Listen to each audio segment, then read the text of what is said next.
We'll give everybody another minute or so. And St. Clair, thank you. You read my mind. Perfect. And while that's coming up on the St. Clair have a screen, habit of doing that, Walter? yeah, that's exactly. That's good. And just so before we get started, FYI, Jose is covering the Hunter Mill Land Use Committee tonight. So he is not going to be driving the controls, but between Lisa and St. Clair and one or two others, we should be in good hands. Walter, could I mention that John is at that same meeting tonight? John Carter. Thank you. Okay, thank you, Gary. Good to know.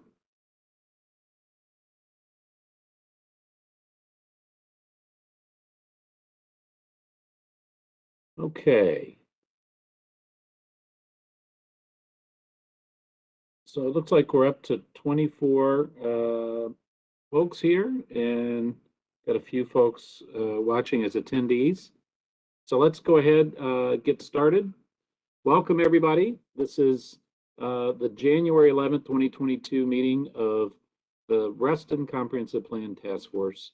Thank you, everyone, who is joining us both as panelists and also as attendees. We do have an agenda tonight that was distributed to the task force. Does anyone have any changes to the agenda that is shown on the screen right now?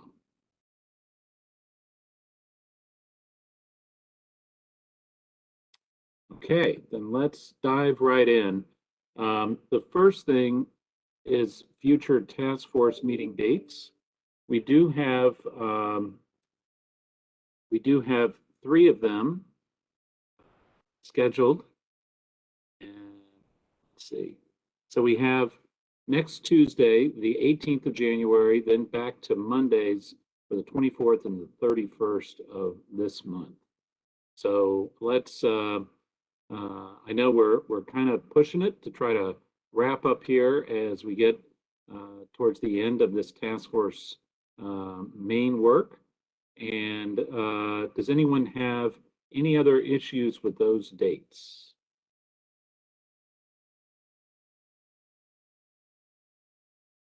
Okay, then we shall move on with those dates locked in. I would say that hopefully we can get through much of the task force work, if not all of the initial approval of the task force recommendations by the end of this month.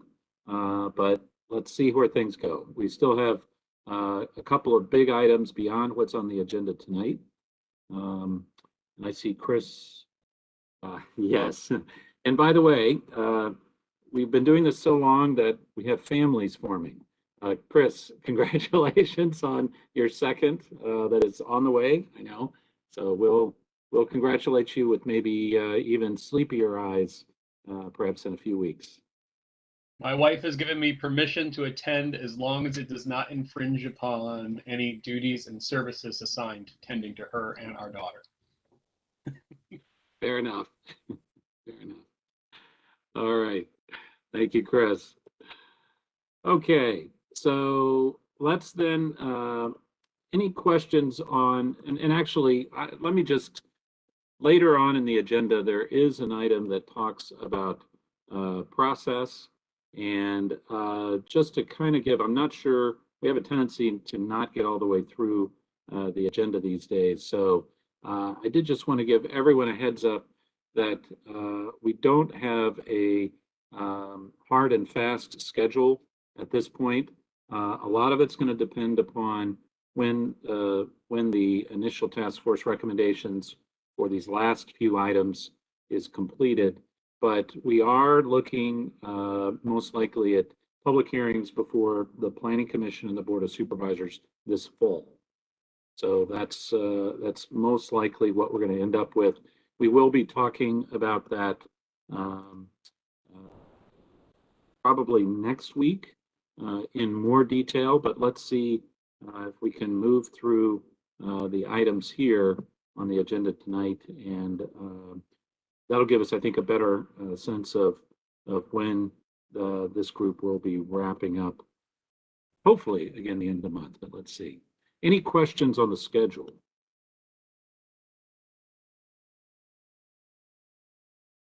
Okay, then if you could, St. Clair, could you put the agenda back up again?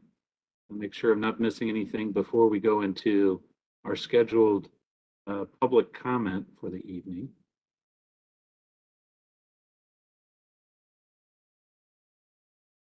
Walter, I'd raised my hand before on this in terms of schedule. Yes. On this, what is unclear in the thought process, it was discussed before, but I didn't hear resolution. You had said beginning in this process and discussed last April about public comment to whatever the initial draft is and having the task force consider those comments, not just county or county staff. Is that still the case?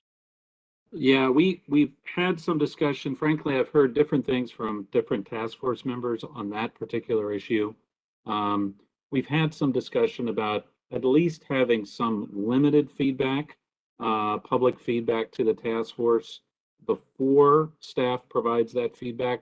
I guess it was maybe 2 or 3 task force meetings ago, we talked about having meetings with the Reston Association, meetings maybe with the Reston Chamber, and there may be 1 or 2 others.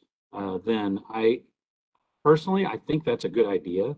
I know there were some task force members. Those are larger groups. That's not really the public at large, as you had originally stated, all the way back to last April. That's the reason I asked that question. This is round 1 of public input. Round 2 would be after the task force has a chance to finalize its recommendations.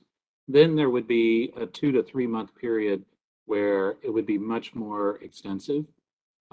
Frankly, I'm fine doing more extensive in both periods, both before the task force wraps up and afterwards. But I had heard some a little bit of concern, at least by some task force members, about doing too much before the finals in place.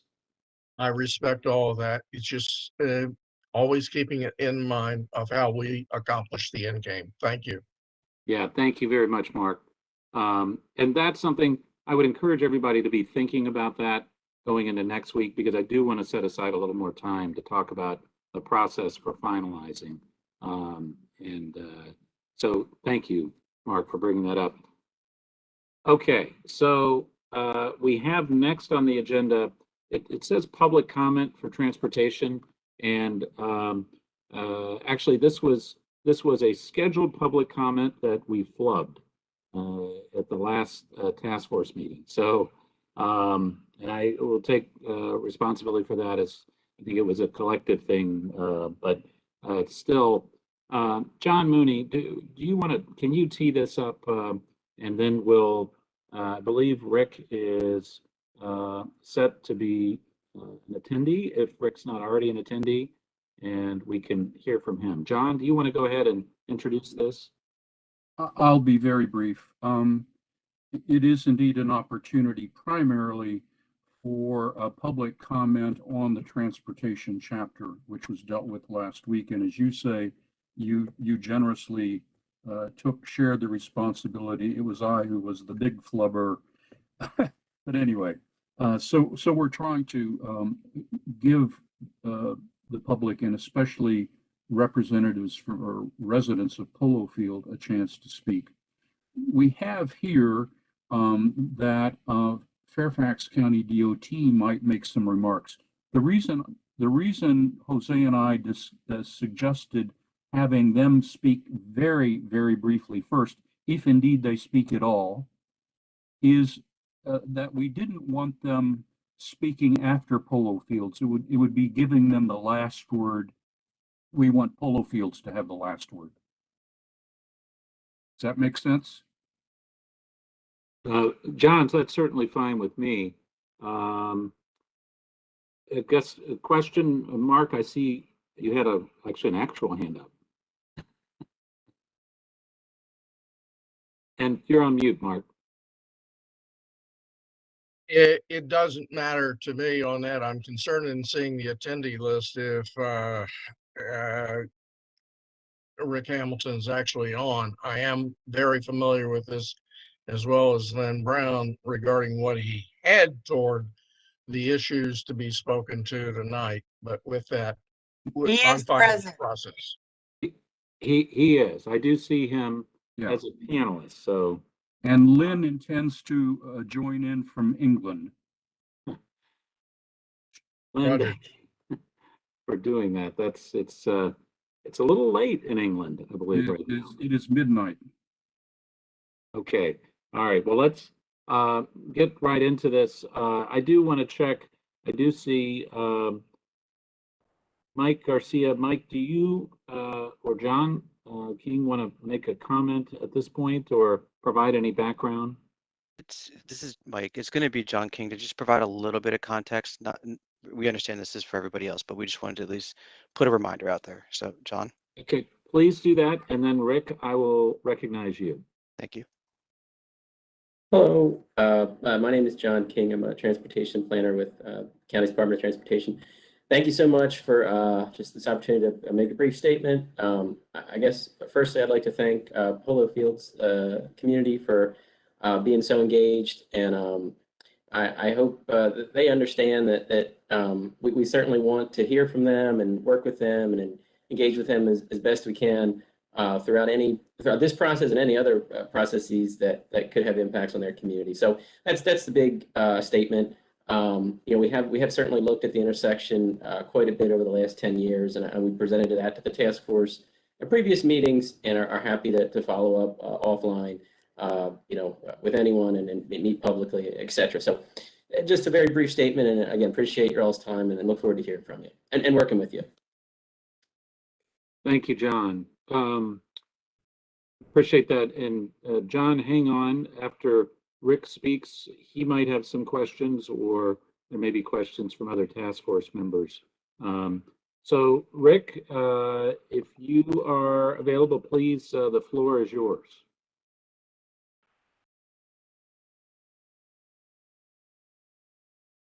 And Rick, we can see your first slide anyway. Can you hear me? Oh, there we go. Now we can hear you. Oh, okay.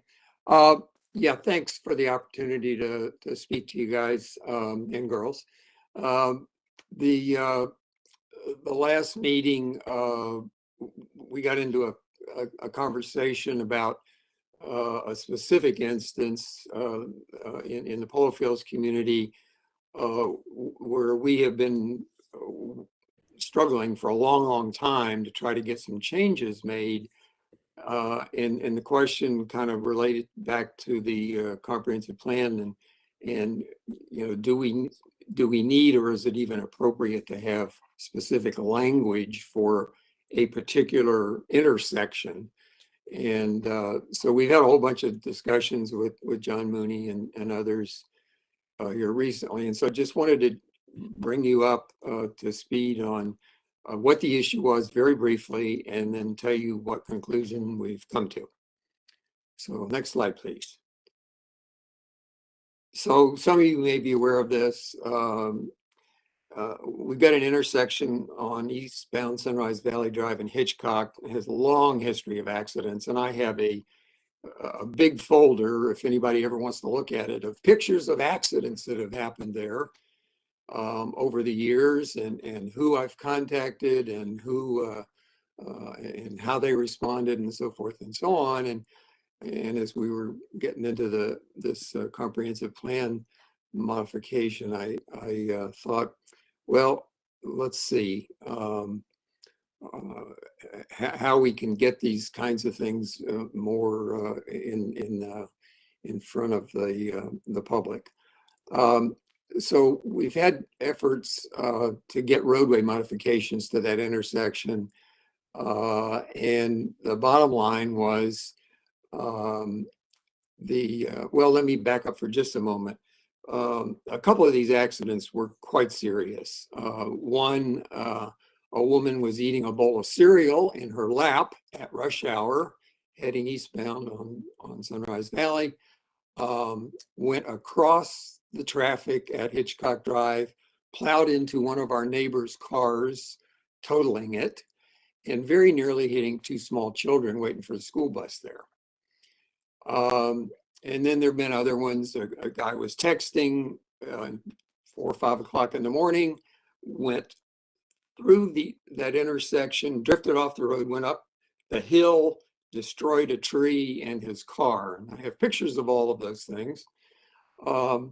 So we're real concerned, and nothing has ever been done save for signage.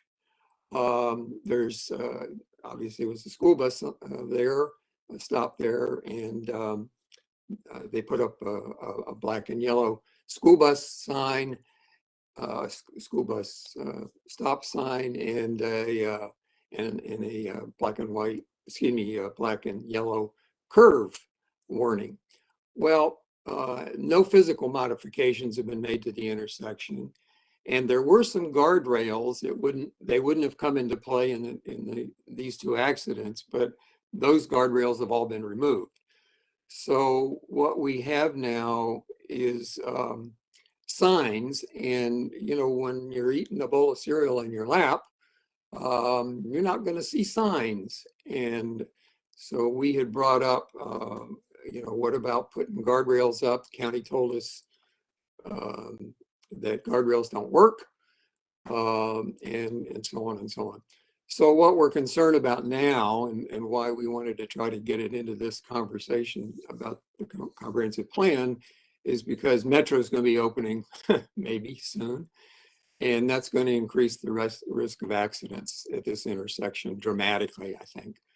Okay, next slide, please.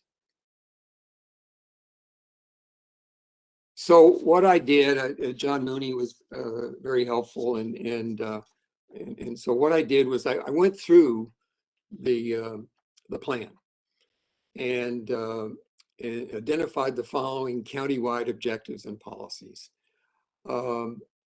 So you can see them. I won't read them to you, but these were the ones that are applicable, I think, to the situation that I just described.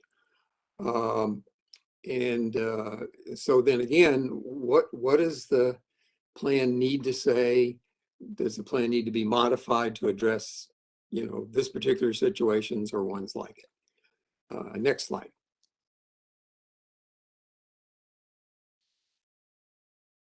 The good news is, and John Mooney was very helpful in the conversations, if followed, and those two words are very important, there is adequate verbiage, in my estimation, that is already in the plan to address the necessary modifications to this dangerous intersection. But we have submitted years ago, after these accidents, quite a few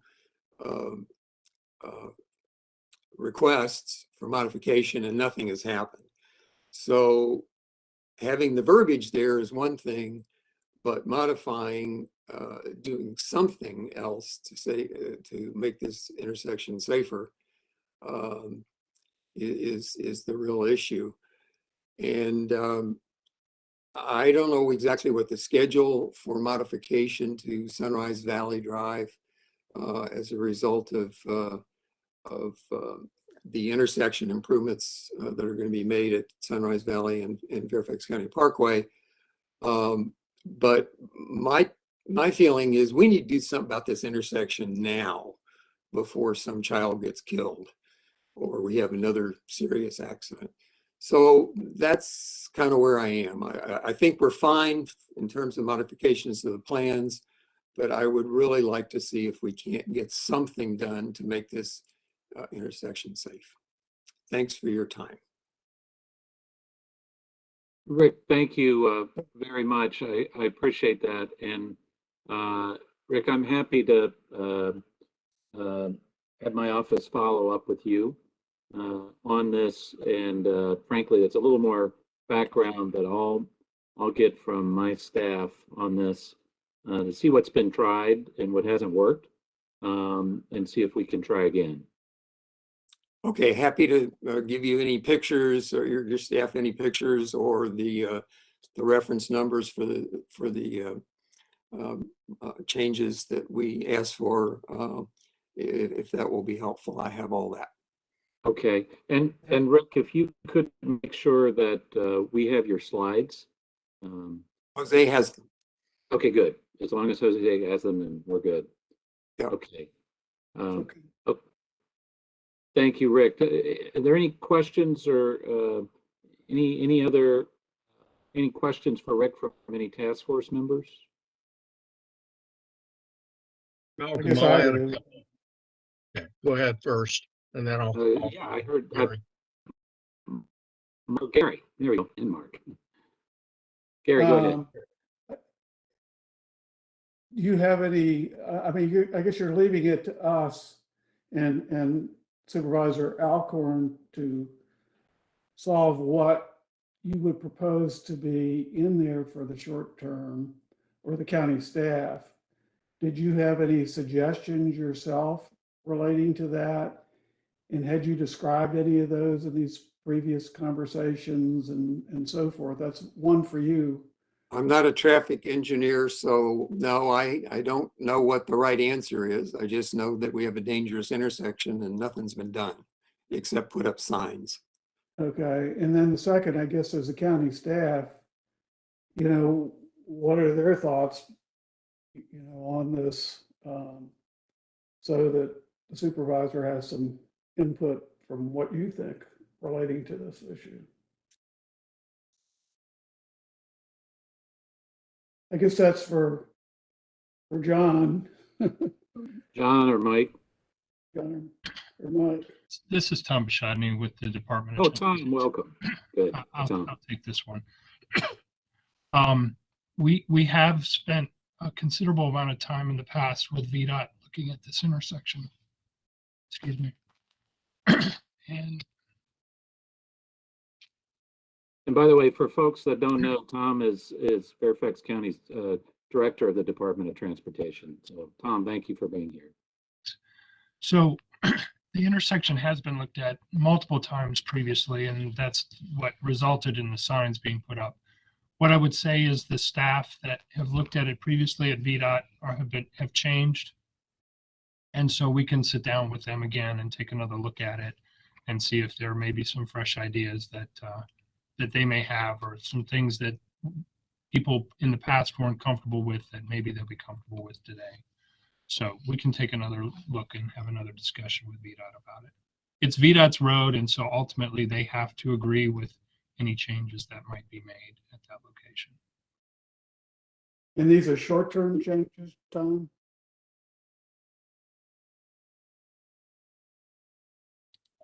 They could be either short or long-term changes. There were a number that were looked at previously and not pursued, but again, it's been probably 5 years since there's been a look at this particular intersection, and they have different team members over there right now, so it's probably worth another look. All right, Tom, thank you very much. And Mark Malcolm, I did see your physical hand up. Did you have? Yeah, anything and else I'm to still up with the hand as well. Number one, with that intersection, it happens to by the two closest routes, it's the third intersection away from me. The intersection before that one is Sunrise Valley and Colts Brook. Just about 2 years ago on Ash Wednesday, March 6th, my wife got broadsided at that intersection. And I walk this road generally 3 to 5 days a week, and it's dangerous at that curve. From 5 years ago, Tom, that there was the guardrail. It'd been hit in two different accidents and been damaged. And subsequently, a few months ago, it got removed in its entirety. Right now, the lot owner for the house at Hitchcock Drive on that corner planted an additional row of trees because of concern that another car will go through and rip the fence if it got down that far. Okay, with this, the questions with respect to FCDOT is there's a project for the bicycle cycle track, which causes realignment of Sunrise Valley Drive. And that's been a previous set of concerns. So it does involve FCDOT for consideration with its project, the bicycle cycle track, and how it would impact Sunrise Valley and allow for the consideration of design changes at that curve. That's forward looking. One backward look at Vdot, when this was discussed about 5 years ago, it was noted that this particular curve is a flat curve, which allows for the danger to exist. And under today's standards, it would be a slightly elevated bank curve, even though that would present challenges to the entrance to Hitchcock Drive onto Hitchcock Drive in Court. The third set of things that are current is there is a housing development going across the road from this Pulte development. It had the potential of an additional traffic light signal thing that was in one of the proffers regarding the potential for another stoplight, depending on how things occur, even though it's so close to the stoplight that's at Milburn.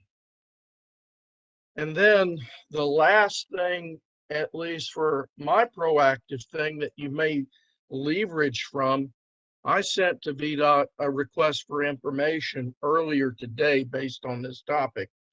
It's 1539292 for them to relook at why the guardrail was removed and should it be reinstalled? If not, why not?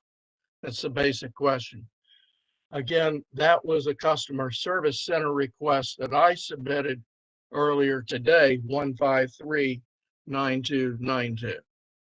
Anyway, give me a full is what I've tried to do, because I live with this intersection and also this particular sidewalk continuously. Thank you. Mark, thank you very much. Tom, I don't know if there's anything you wanted to add at this point.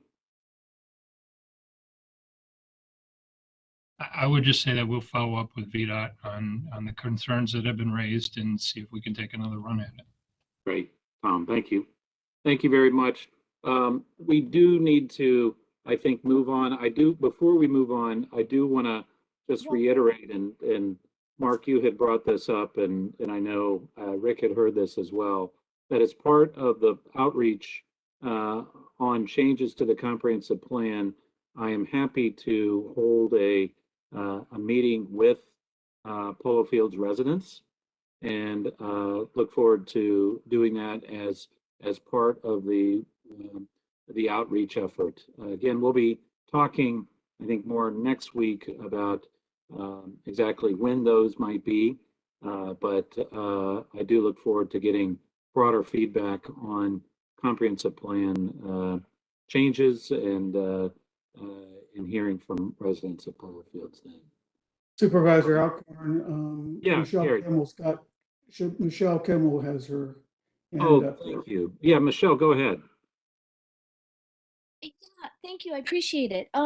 Before we move on, I just wanted to ask, what is the process for engaging with VDOT? Because I'm pretty sure probably everyone on this call has had some issue at some point with a very scary intersection in Reston. This is absolutely a community-wide issue. And so, you know, if we could get some better understanding from the county staff on how do we better engage with VDOT, and is there a way, you know, that we can include better language in the plan that would specifically influence VDOT? Because I think this is where we're hitting, just something that we can't get past. Tom, do you want to take a shot at that in terms of engaging with VDOT? I know there are a number of ways, including one of the things that Mark did today, which is. Well, I think if people have a particular intersection they want VDOT to look at, 1-800-4-ROAD is FOR Road is VDOT's customer service number. And you can call that number and report it, and they will take down that information and take a look at it and get back to you. So that's one aspect. If you have a concern, you can also let us know. I have a meeting with VDOT next week that I will bring this Hitchcock intersection up with. My team meets with VDOT regularly, and so we can bring those things up as well.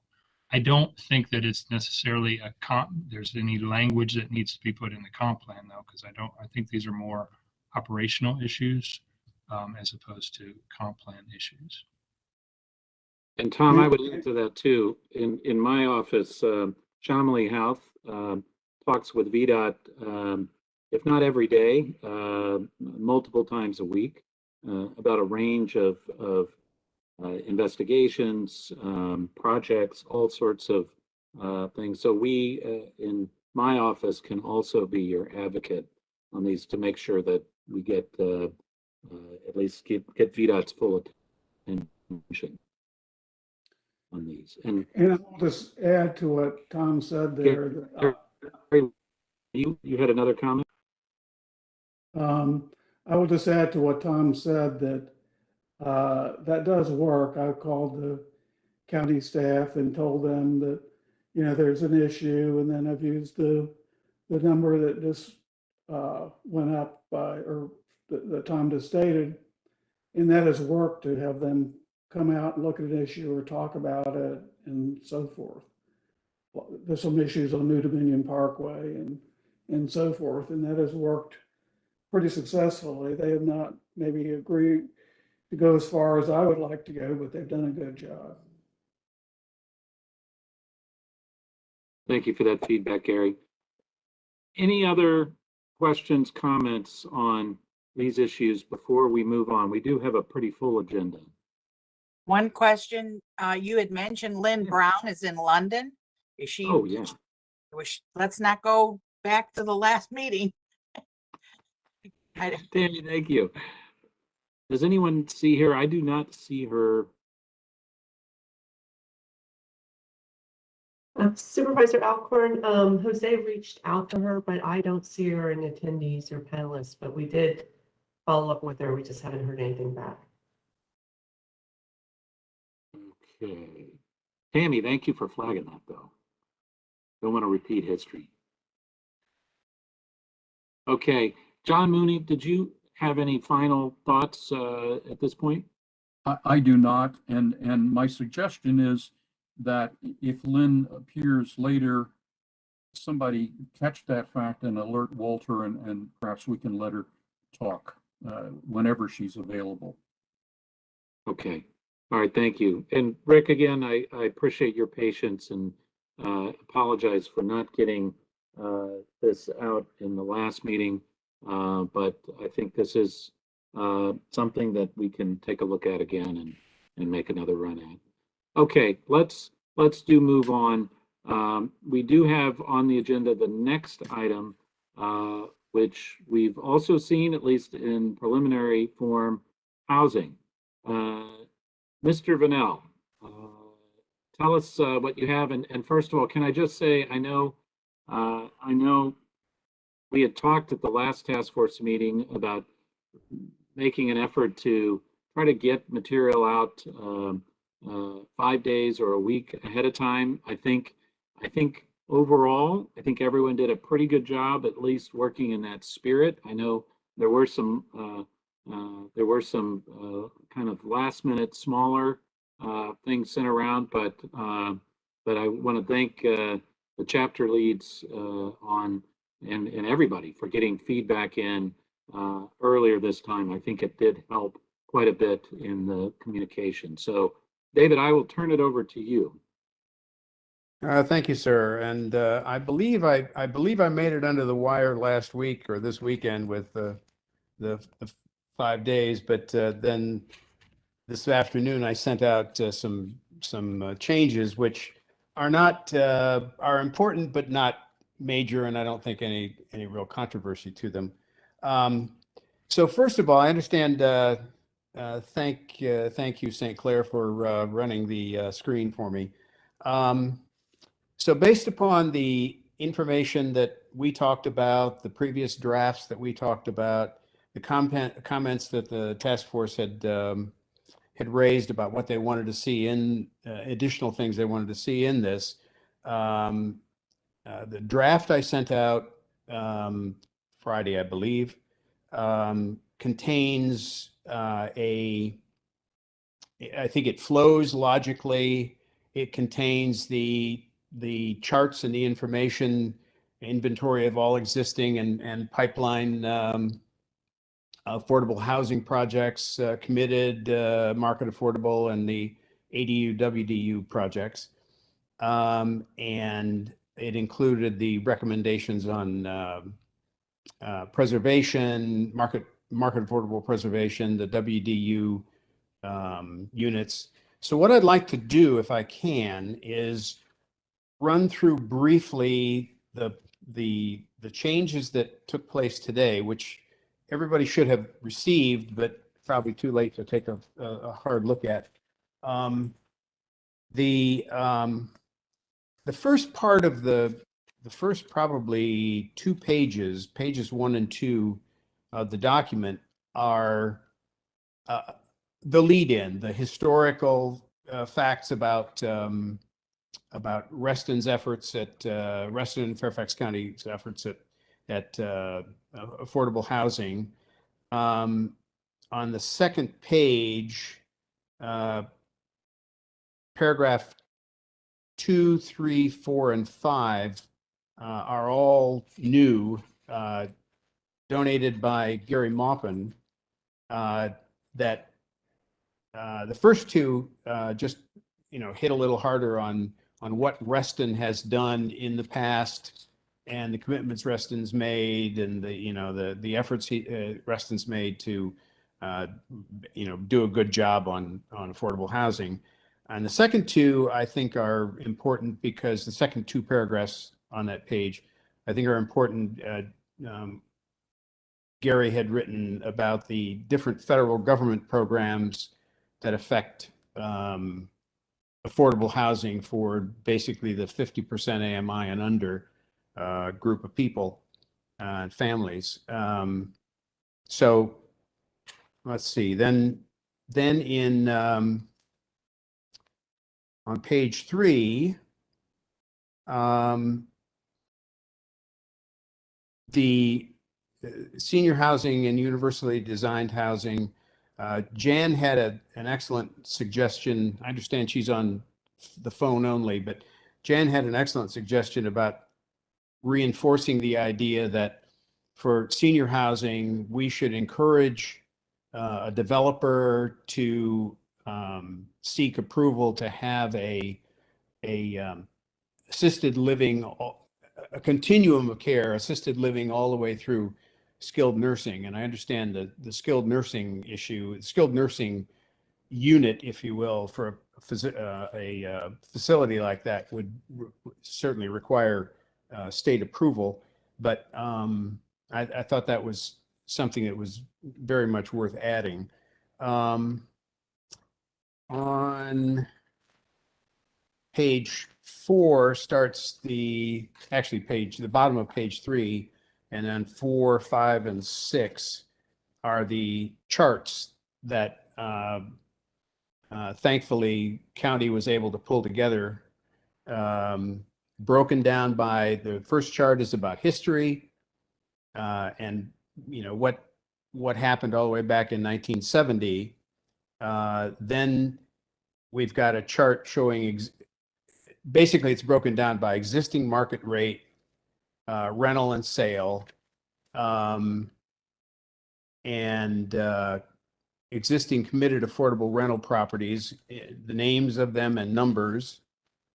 On page 5, page 6 is existing committed affordable for sale properties.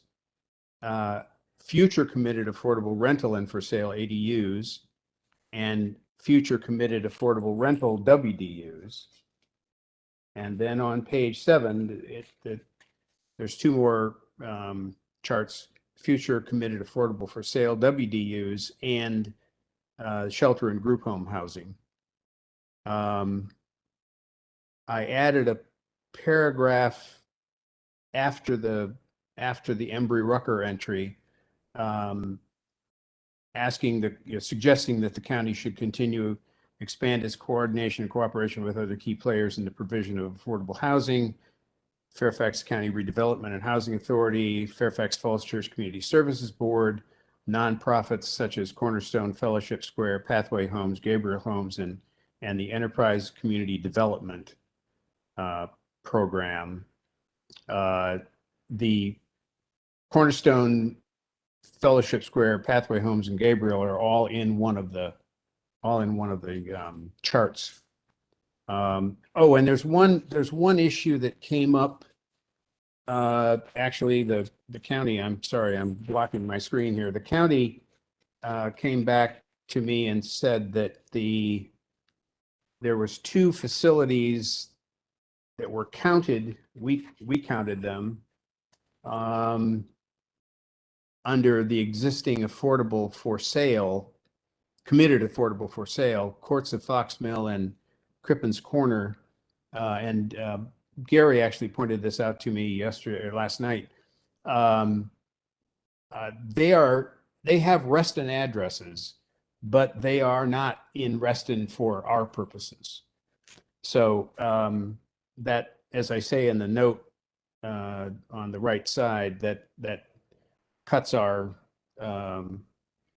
count on that particular category by a third, which is not a good thing.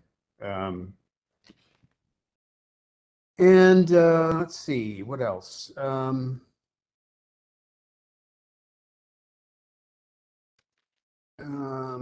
page 8, there are a couple things that actually there's one thing that Gary raised with me that I could take a crack at trying to explain, but I think the staff would be better off doing that. In paragraph 3 on page 8, talks about Reston's participate in the county's affordable housing legislative program, increase funding for the Virginia Housing Trust Fund, raising the funding cap that each development can request, et cetera, et cetera. And I'd ask anybody on the staff who wants to explain that in some detail to do that for the task force.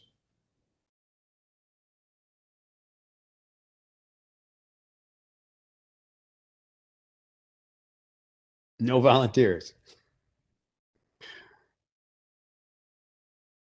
Mr. Vanell, I'm happy to volunteer and try to help there. Oh, thank you, Tom.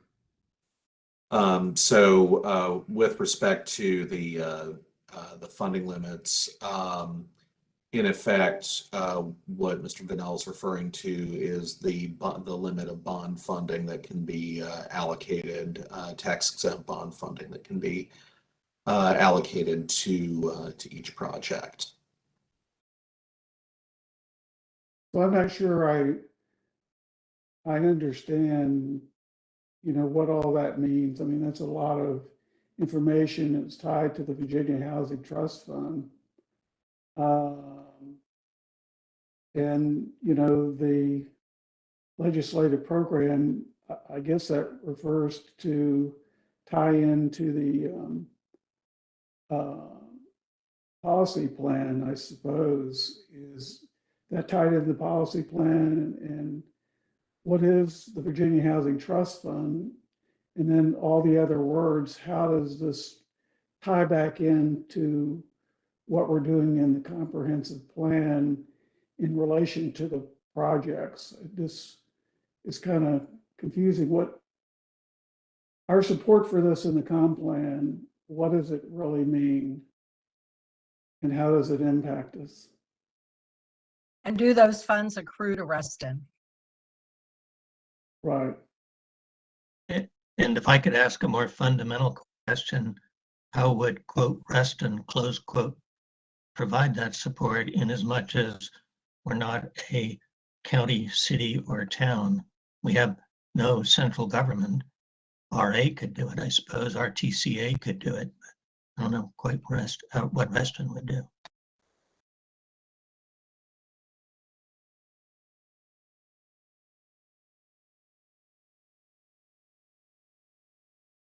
Supervisor Alcorn, would it be okay if I made a suggestion on this one? Yeah, please, Tom.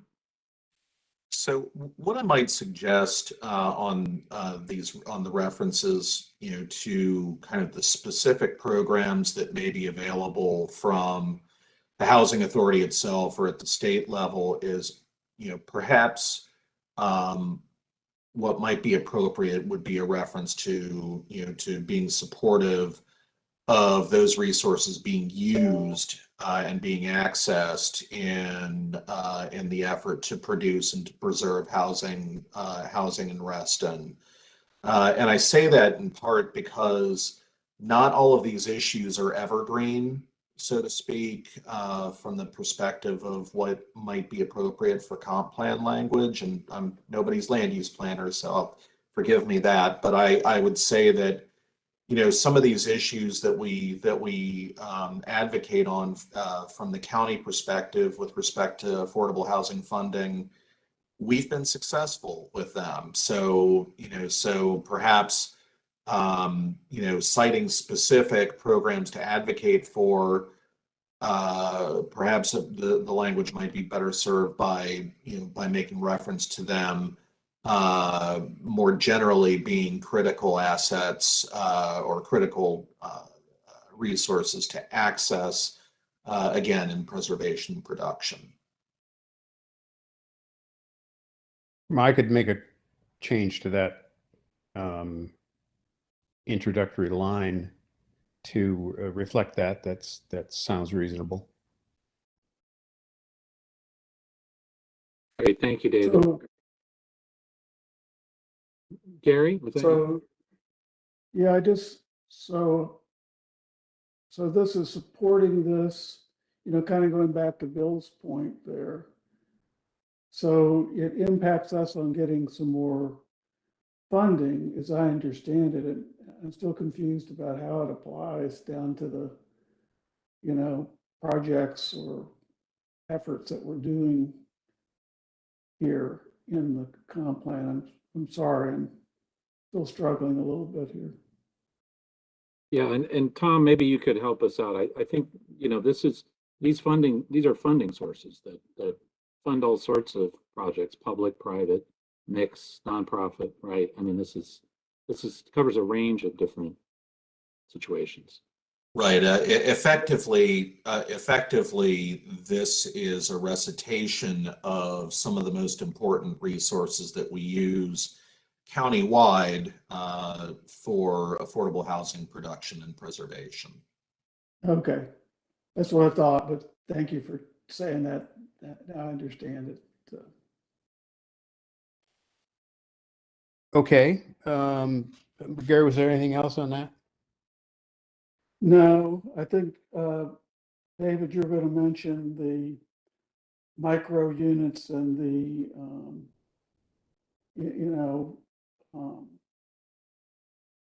right, I was. I'm looking. Oh, there it is at the top. My question, I think Gary's question is that something that is the micro units, residential studio units, workforce dwelling units within development should or will be pursued along with cost-saving construction techniques? Does that make sense to you about wording that would along those lines that would go into the comp plan? Yeah, and I think Tammy and others brought up, for these set of people, kind of why are we doing micro apartments and cost saving construction?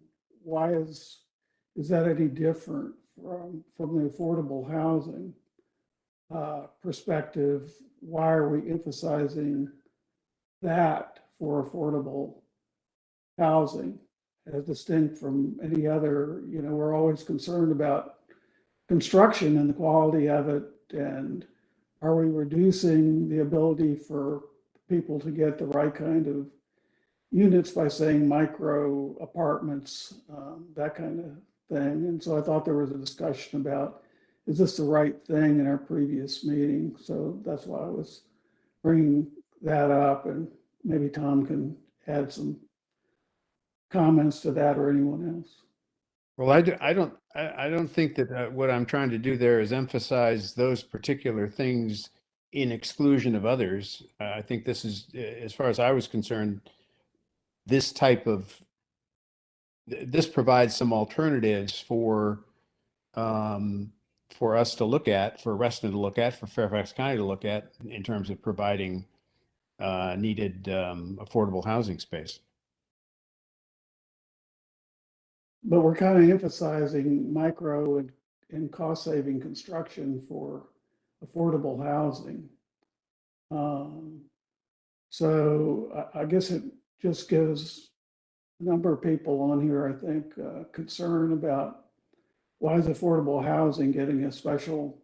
It needs cost-saving construction, and the construction is always an issue here. So that's why I'm asking, maybe Tom and I don't know anybody else that wants to chime in as they did last time, I think, on Tammy's comments.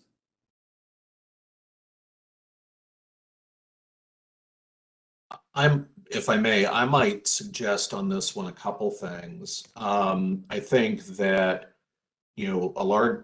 one of the objectives that we're trying to achieve here is to increase choice, housing choice for people with low and moderate incomes, particularly, here in Reston.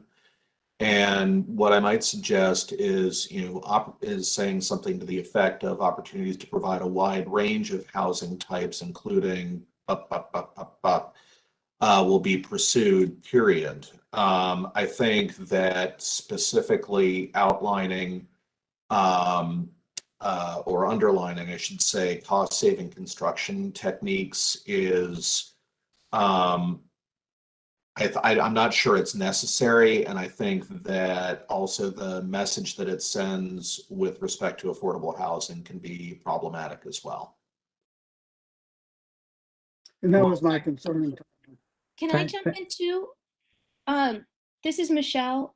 I don't think that we really need to highlight and call out micro apartments. We're trying to get quality affordable housing. And I think if we have one of our big needs too that hasn't really been met within the TSA is family-sized units. So, encouraging these micro apartments, I don't know if anyone's on TikTok, but there's been quite a few of the micro apartments in New York. These are not places that, are necessarily, creating a really good lifestyle. And so I would hope that we would strive for something that would provide a better environment than a micro apartment. Well, then why don't I just take that out and use Tom's opportunity to provide a wide range of housing opportunities, period. David, are you finished, or can we start asking questions? No, I want to get to the end of this thing first. Mark Malcolm speaking. For what Tom Fleetwood had, it really doesn't, the inclusion of along with cost saving construction techniques for affordable housing doesn't send the right message for its inclusion. However, also that getting past this paragraph for Reston should support the third paragraph being shown right now. It's Reston organization, since to keep a thought that was earlier, is Reston, it is a collection of entities, but it is not a jurisdiction or a specific, it isn't a single organization of governance. So just a thought that there does need to be a additional noun between Reston and should. Fair enough. Thanks.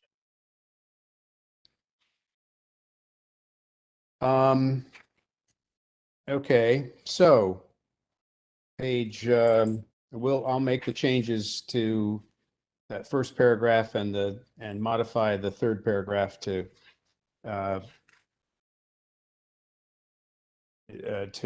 change Reston to Reston something else. Let's see. I think maybe just go on to the last two pages. I'm sorry, the last two pages, 10 and 11. David, I apologize, but I missed something when I talked to you today and sent you the material yesterday from the review. And I just apologize. I just didn't put it in the comments I sent you and didn't talk about it today, but there is under the section, under a bullet that says protected new affordable housing development in Reston. There's Where is that bullet? that bullet is, I don't know how to count these. It's we go under historic resources and then county, let's see, protect new affordable housing development in Reston. There's a bullet that says, and I'm reading it off the document here and not looking on your screen, on the screen, but it says, the county should encourage adaptive reuse of commercial properties in Reston. And Okay. again, I apologize for, not sending a comment that should have been sent on that and talking to you about it.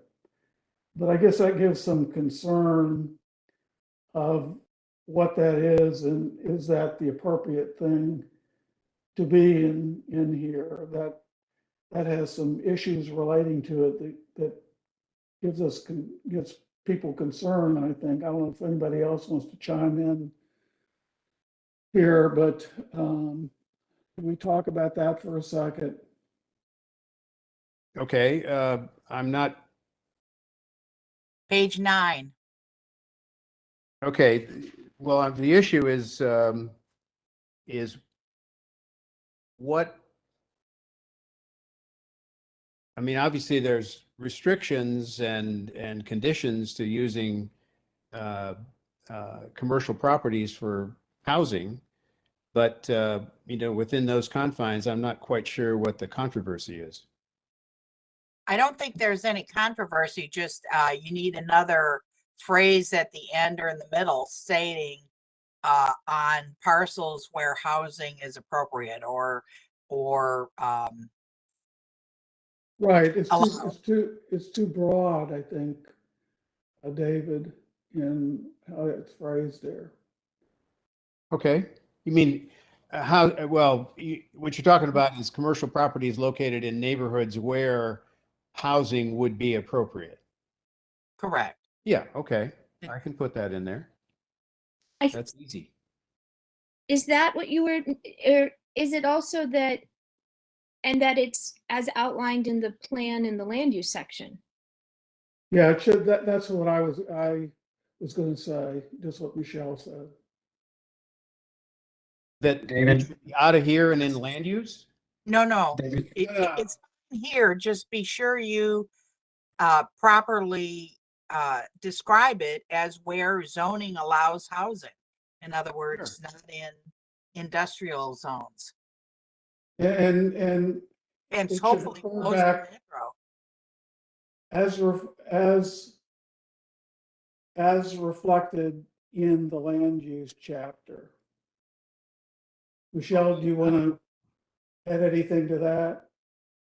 No, I think that's the right phrase, Gary, as reflected in the land use chapter. Okay, I will put that in there. And again, I apologize for not catching, I caught it, but I just didn't say anything about it. Okay, so the last two pages are really something we have not had a chance to talk about in the past. And let me just explain what this three-tiered system or this three-tiered process is. So we've got the county-wide density stipulations for the residential areas in Reston.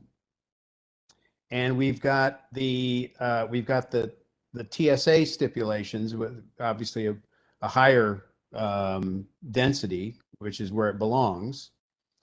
And in between, in my mind anyway, in between, and I know there's people in the county who don't agree with this, or on county staff that don't agree with this, but in my mind, the village centers present an opportunity to exceed what the exceed in density what you don't want in the residential area and what is not enough in the TSAs.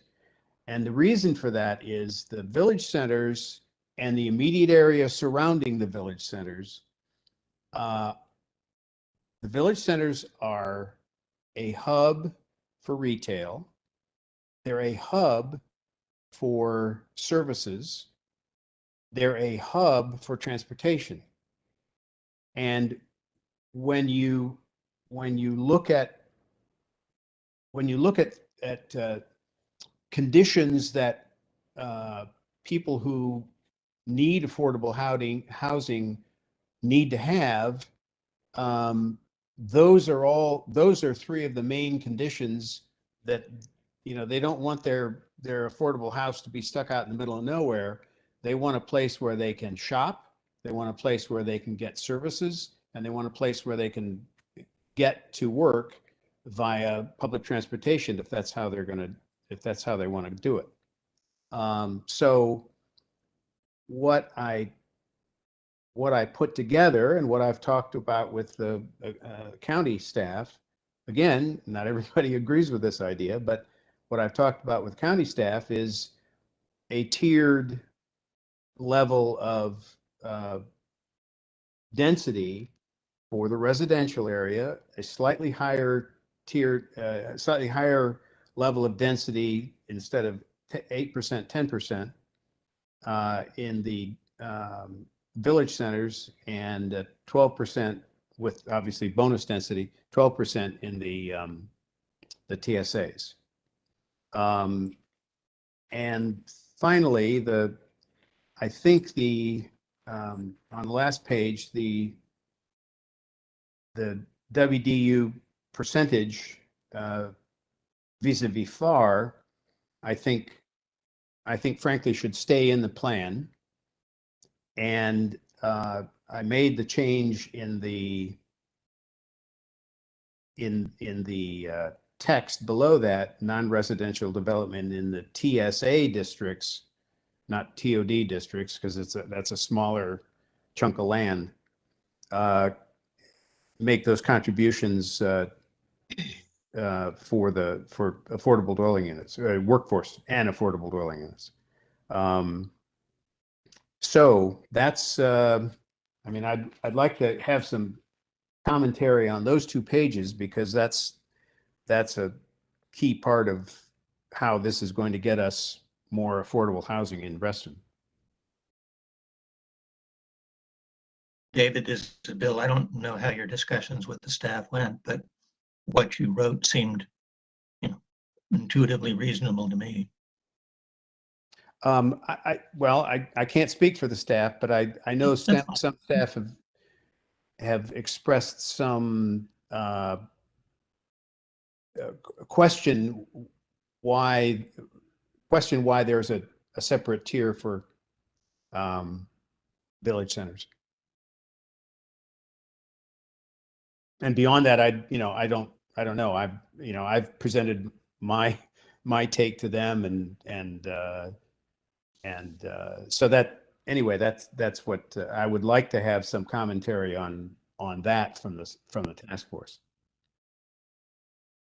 I think, David presented that well. I think the issue from some task force members is, David, why there needs to be that difference, and you're just expressing why you feel that it should be different because it's a different context to some degree in the village centers than the residential neighborhoods because people are closer to the hub and so forth. And that's his reason. I know I brought this up to you, and I know a couple other people have expressed the same kind of concern. I think Tammy's about to chime in. And I'm not, I want to make sure that everybody understands that I'm not looking to try to do something like the developer tried to do over at North Point across the catty corner across the street, with a huge building. I'm not looking for that. I'm looking for opportunities to, I'm hopeful that there would be opportunities to redevelop some of the properties, some of the existing properties around the village centers. And if there are new developments coming, if there are new developments that could be built around the village centers, that they should, it should be focused on townhomes, garden apartment style construction. I'm not looking for a high rise. I'm looking for something that fits those village centers, which of course are right next door to residential areas. If Right, this I is think Lynn, there's- if I could just add something, sorry, but I just think that we need to be very careful that we do not allow another Tall Oaks degradation of village centers to happen in this community. It is not good for the neighborhoods, and it completely destroys the village center concept. Well, you're certainly right, Lynn. I can't think of another village center that has the history that Tall Oaks had, and I think the history that Tall Oaks had led to what we have there now. David, if I can't could imagine comment on any that. of those Well, other no, village David, centers. I'm sorry, but the history of Tall Oaks was a redevelopment death spiral. The community has heard that grocery stores were not sustainable in the community, and that is not true. There were grocery stores that were put in that were dirty, and people are not going to go to a grocery store that is dirty. And when the Giant moved out, it was devastating to this community. And the folks that live at Island Walk Cooperative and the people in the neighborhoods in that Tall Oaks area, we now have a food desert. And the only way that we have access to a grocery store is through a pedestrian access walkway that is available by Fannie Mae along American Dream Way to Whole Foods. And Whole Foods is not an inexpensive grocery store. So it really is a devastation, and I really hope that other village centers are protected from this type of a devastation. Thank you. Well, again, I would say that I don't think that any of the village centers that exist now are in any danger of going south. They all seem to do a rollicking business, and nobody's moving out. So I think, David, again, if I I could think, jump in, go David, ahead, if I please. could just jump and yeah, some of these comments I think maybe are maybe more suited for the land use chapter discussion. I think we've kind of moved into a broader thing. Tammy, I see your hand up. Let's go to you. Yes, please. On this, right below your diagram, you're talking about, David, the $3 per square foot non-residential contribution, I would caution to say, or somehow phrase that that's what it is now. That may not remain that. That has to be phrased in a way that if the rate changes, it will be reflected in your statement. And we Well- all know that those rates can change. I agree, So- Tammy, and the second sentence of that bullet is the amount, Good. this amount Yes. is to be adjusted annually based on the CPI and maybe contributed to a housing trust fund that will be used to create affordable and workforce dwelling units. So it is adjustable. It just happens to be $3 now. Right. And I would say currently contribute, or I don't even know if that's good, you know, Well, the reason good I asked, plan language per se. I asked But the other David, comment I will make on this is regarding the difference in what you were talking about in your difference in density for town Right, sure. village centers. I would definitely say, please consult John Carter.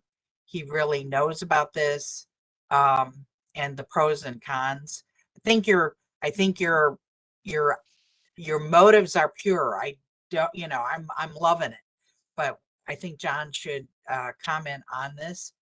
Well, I'd like.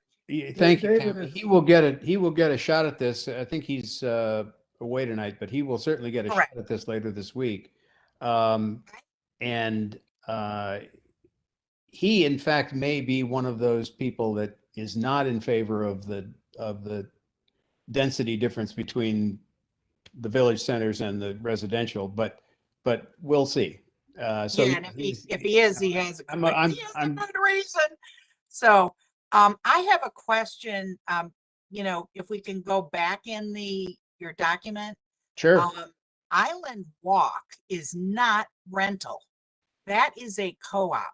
So that is incorrect on your chart. David, Also, Tammy, hey, Gary, can I ask these questions, please? yeah. You've commented also that the courts of Fox Mill and the Crippen Corners are not Reston. They I have have a Reston question. addresses, but they are not. Yeah, well, our- they're not For our Reston. purposes, they're not Reston. Yeah, they're not Reston. The other thing is you had on this exact, the page we're on right now, Cornerstones, fourth from the bottom. Where are those 22 units? That I'm not familiar with. I would have to defer to the county. They're the ones that came up with the numbers. Okay, There's- I I believe they are not, I believe there's not one building. I think it's scattered around. Yeah, Walter may know this. I think they're scattered. I think they were otherwise affordable rental units or units that Cornerstone's acquired. Yeah, I'm not. I know that they have the North Point Apartments, and I know they have a couple Yeah. units in Thoreau Place. Yeah. But I'm not aware of any number that would add up to 22, but that they may be secret. There's another issue that I want to ask, and Mr. Fleetwood may be able to help with this.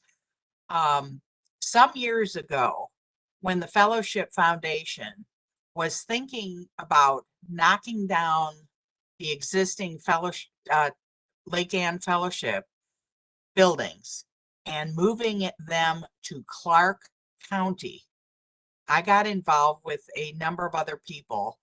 There were 4 of us, Reston Citizens Association folks, and we got that stopped. And I went over there, had numerous meetings at Lake Ann Fellowship House. Half of that development was HUD involved, and half was, quote, market rate. And so we started having meetings of the tenants over there. And lo and behold, I was very surprised. I had assumed that those fellowship apartments, both in Hunters Woods and Lake Ann, were Reston area seniors. Not so. Many were non-English speaking immigrants, Persian speaking Farsi, Korean, Chinese. I don't know. We had 4 different required interpreters for the tenants when we're trying to describe how we were trying to save these affordable housing units for seniors in Reston. Can you tell me, I was told at that time, but I'm not sure the person who told me understood it completely. How is it we look at the fellowship houses as senior housing and we assume it's Reston Indigenous seniors, when in fact, it is not necessarily that. So I think we all need to be aware of this, but can you tell me, is it a HUD issue that these folks are from not even in the country, or what's going on there? Because we are desperate for senior affordable housing for sure. And we assume fellowship does it, and apparently it does not. Tom, do you know how that functions?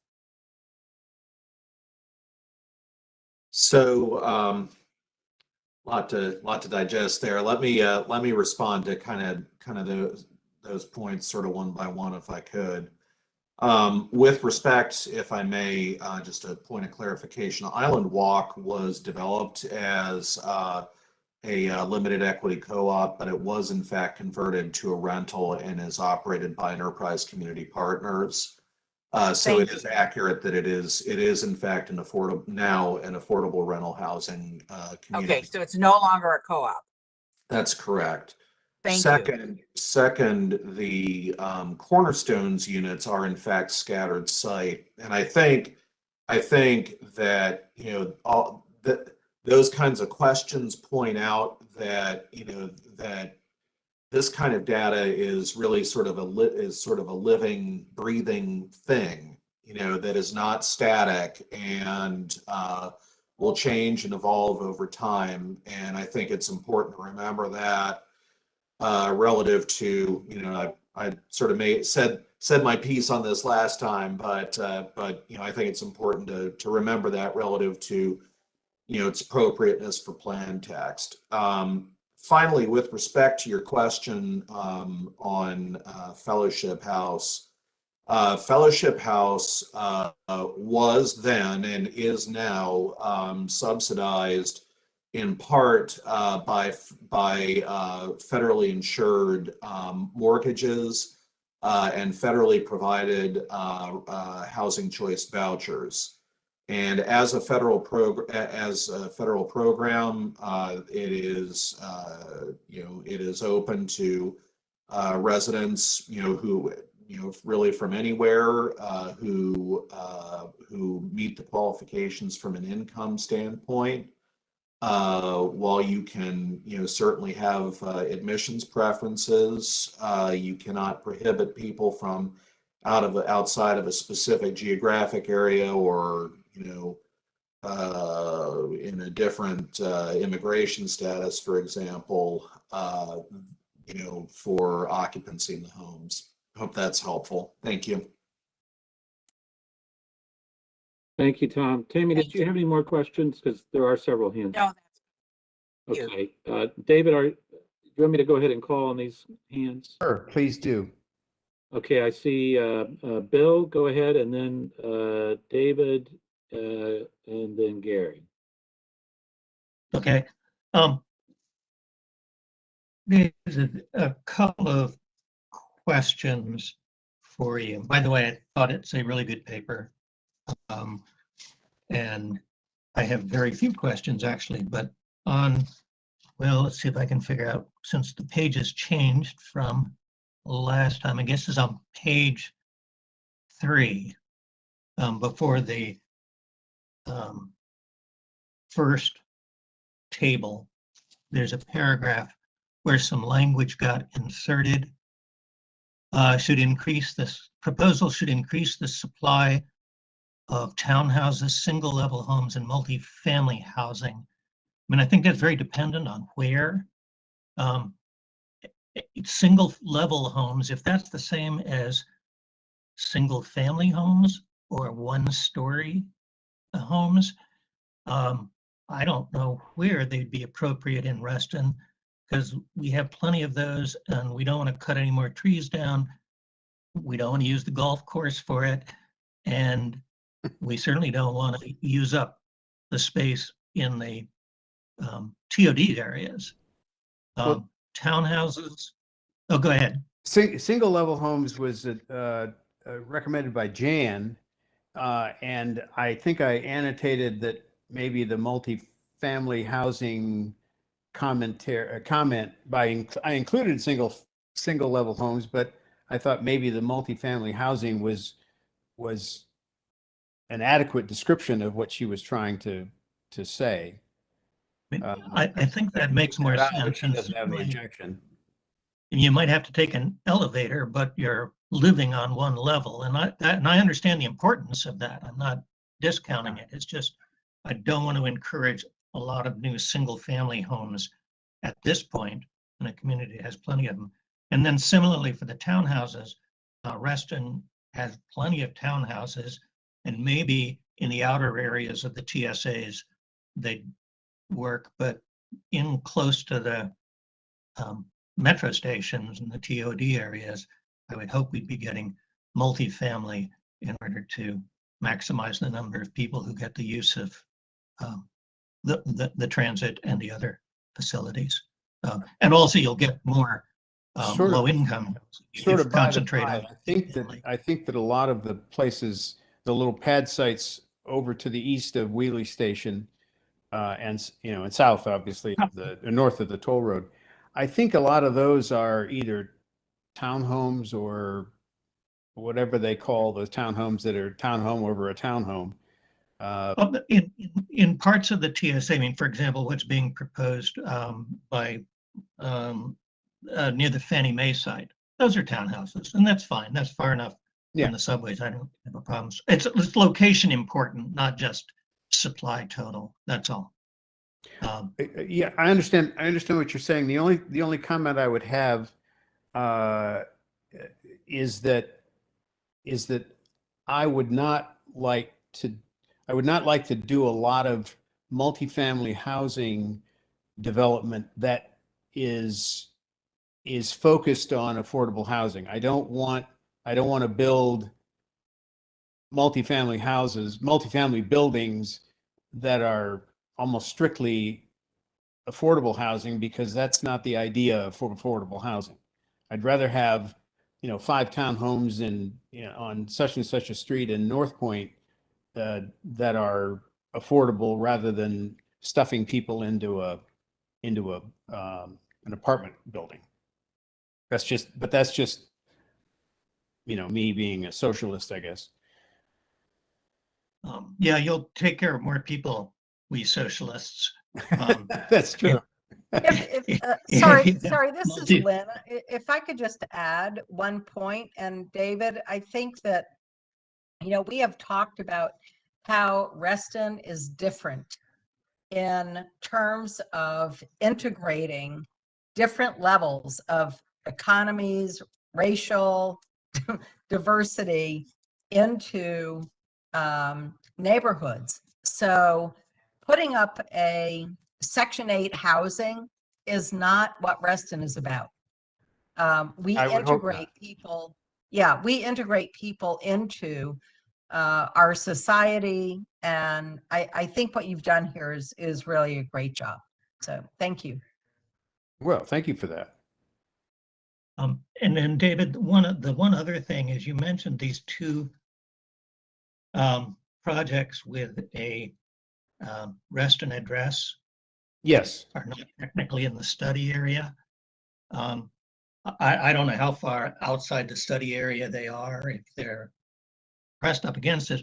I mean, we are not an island, and strict lines for the study area are one thing, but if the people who live in these think they're in Reston and then they should be treated as part of our community too. I fully agree. That takes I think maybe that takes a footnote or something something, another category that is Well- technically not the study area, but part of Reston as we understand it, and consider how to do that. I think that's an excellent comment.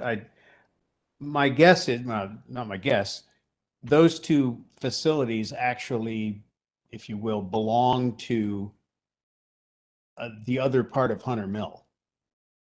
But and maybe Walter can specify it, or maybe Walter can clarify that for us. But yeah, if they think they're part of Reston, we should treat them as such. And as I say, maybe we just have a special category that lists them or doesn't, depending on where they are and so forth. But yeah, let's not view ourselves as an island.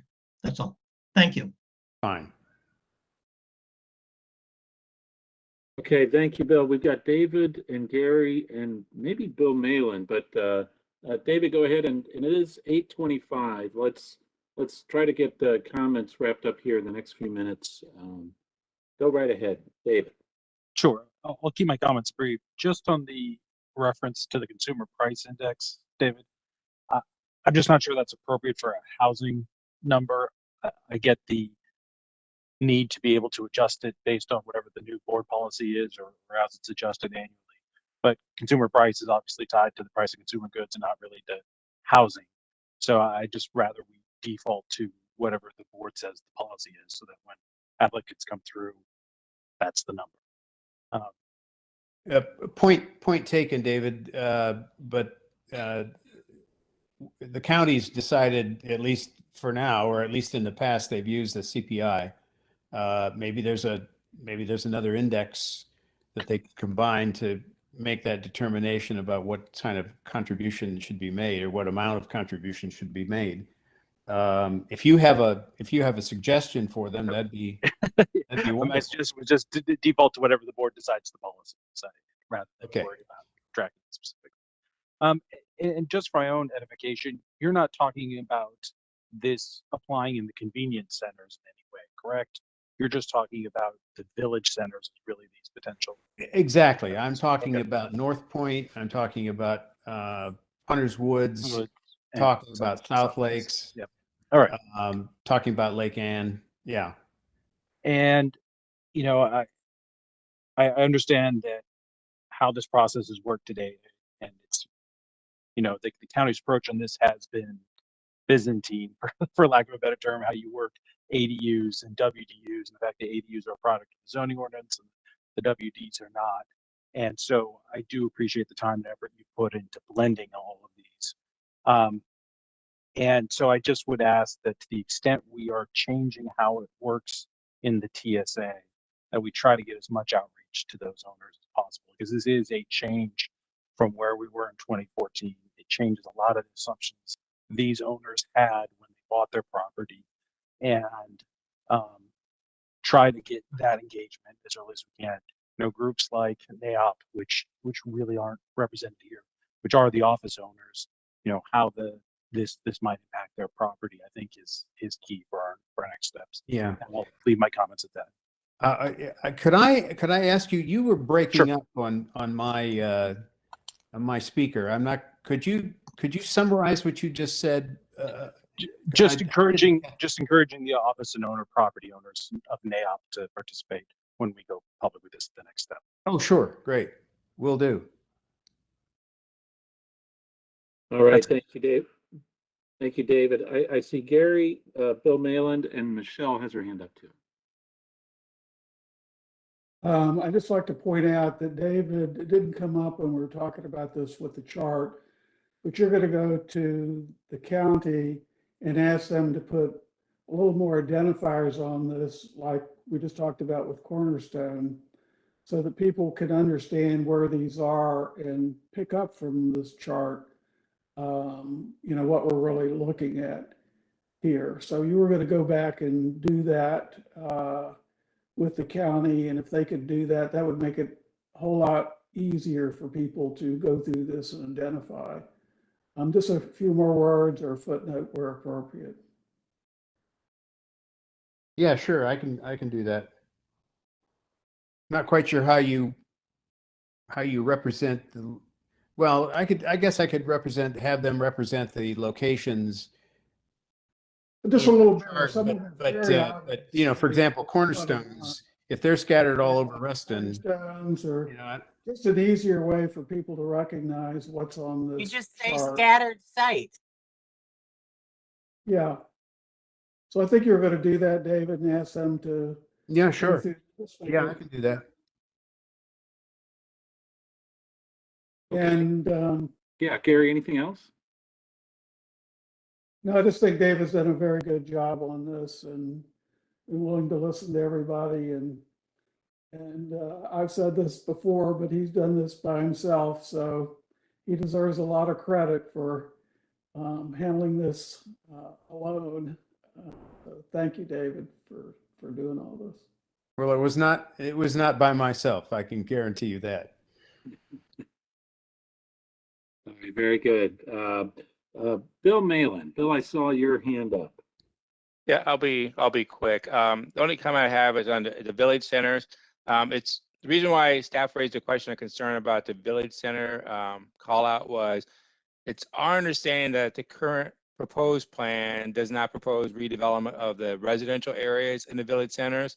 And it was also our understanding that the way they're planned it's not going to encourage redevelopment of the non-residential for residential areas outside of Lake Ann. So it was our understanding that the land use section, and maybe this is more appropriate on the land use side, is essentially going back to the village center and saying it is what it is today and not encouraging residential redevelopment. And of course, if you don't have residential redevelopment, you don't have WDUs. So that's really more of what our concern was, is we didn't see, it was not have an objection to what's being proposed. It was our understanding the land use section was not proposing to keep redevelopment of village centers anymore. Well, David's going to talk to John Carter, and I left that for the John Carter discussion that David committed to having in general on this whole thing and on that specifically. So Yeah, and this is Lynn. I think Bill is on target with that observation, but Gary, yeah, in terms of the housing, I think that, you know, what we're planning is to let John Carter have the last say on this chapter, right? No, that's good. They are a little bit iterative, so I appreciate those Yes. comments.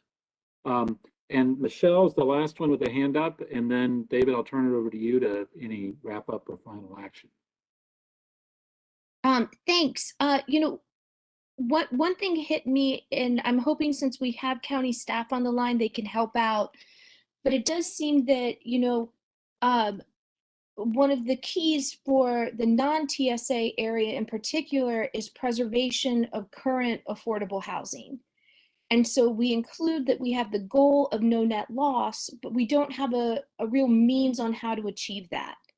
So, I'd like to see if we can get county staff's help in putting in language that would directly address that, because I think that will go a long way. And I mean, we just have to flesh out, how do we achieve no net loss, and how do we actually preserve these incredibly important units outside of the TSA in particular. Well, I can certainly get with the county staff and flesh out the no net loss and the preservation That'd area. be great. Is there any chance though, Tom, if you have, since you're here, forgive me for putting you on the spot, but I have a feeling this is probably a big issue even outside of Reston, but obviously I think you're hearing from us, it's a huge issue here. So what are the means to achieve that? So what I would suggest here is, as Supervisor Alcorn's certainly aware, and a number of members of this task force are aware, the Board of Supervisors directed staff to develop a comprehensive plan amendment related to affordable housing preservation countywide. That effort is, we are engaged in that effort right now to develop countywide language. But certainly among the issues that we're looking at in this respect are references to the financial means and methods that we can provide for affordable housing preservation. In certain cases, density considerations may be appropriate. We're not quite there yet, but what I might suggest in this respect is sort of a cross-reference to the countywide policy to be developed. So that's great. Do you think though we could just be very specific right now and say that any parcel with a designated affordable units upon, if it's being redeveloped, must have at least the same number?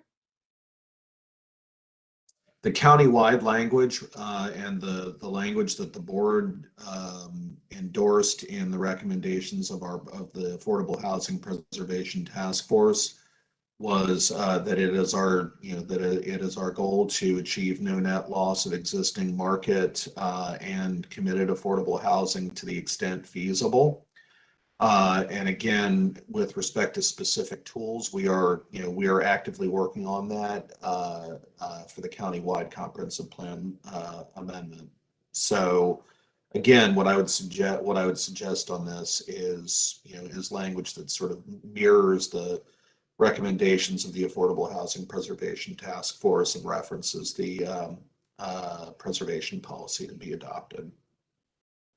And Tom, if I may, Michelle, my recollection from reading that document was that there's very specific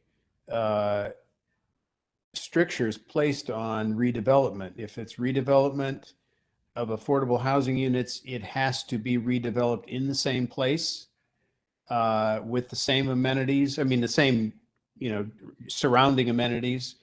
And if it's not done that way, then wherever else it's redeveloped, whatever location it's redeveloped, has to contain those same kinds of transportation amenities and access to retail and all that other stuff. So it's pretty well spelled out in the Preservation Task Force findings.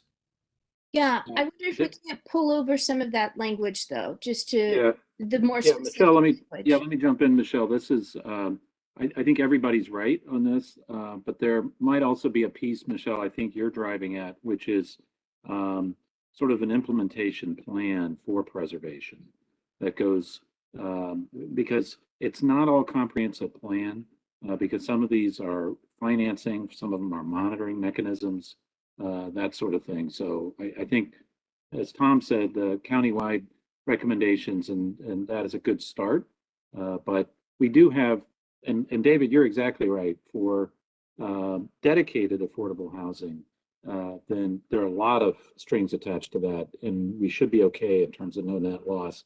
Where we're vulnerable is market affordable housing, where there aren't those types of restrictions. And my understanding is we're looking in Reston alone, we have I think a little more than 1,000 units that would be considered market affordable housing that we got to be careful about. So thank you. Can you include just something on market affordability here? Because I think that's incredibly important. And I recognize, I think, David, you did that when you highlighted the ones that were for sale, but I don't think that captures the full amount. The 1,000 number is probably more in line. I don't know if that's something we have data to include, but it seems like that's just very important. So what I want to clarify what you want out of that, Michelle. What would satisfy that itch? I think that right now you have in there's a chart that lists the few houses that are for sale that you say that a family of four at 80% AMI could afford. Oh, right. Yeah, right. And those, if my understanding is correct, and Supervisor Alcorn, tell me if I'm wrong, but those would be considered our market affordable for sale units, right? Where they're not restricted by a formal commitment, it's just in the market, those are actually affordable. Right. I think there's a question of whether it's either 80% or 60% AMI, but that's generally correct. And so I'm wondering what we can do, because as we're looking at this, especially outside of the TSA, it's protecting the diversity of housing at different income levels. And it's thinking about those that you highlighted, but there's also, some even a step above in that missing middle that we need to protect in some way too. And so I think that just including language there on, on how to make sure that we're not pricing out everyone in the middle, or we're not pricing out, we're not losing houses to potential redevelopment that of much more expensive land or much more expensive housing. Well, I think, I mean, that frankly is the crux of the issue that Walter addressed, where that's where we're vulnerable. And I think that strikes me as, that's certainly the sore spot, but how the county goes about regulating that problem, I don't know. It's certainly something we have to be careful about and cautious of and alert to, but I'm not sure where the county goes to make sure that those houses aren't priced away. I agree, but I don't think I even need to tell you this, but like as of, from Reston's perspective, this is a core value for our community. So just even including language in the plan, and maybe it doesn't achieve the, and by me saying I don't even think I need to tell you this, because I know you agree with it being a core value. So please forgive me if that came off wrong. No, I didn't. Okay, but so my push is more just to make sure that we include language and we're very specific and direct. And even if it does not address it from a policy angle, just to highlight it and to promote it, I think is an important effort in and of itself.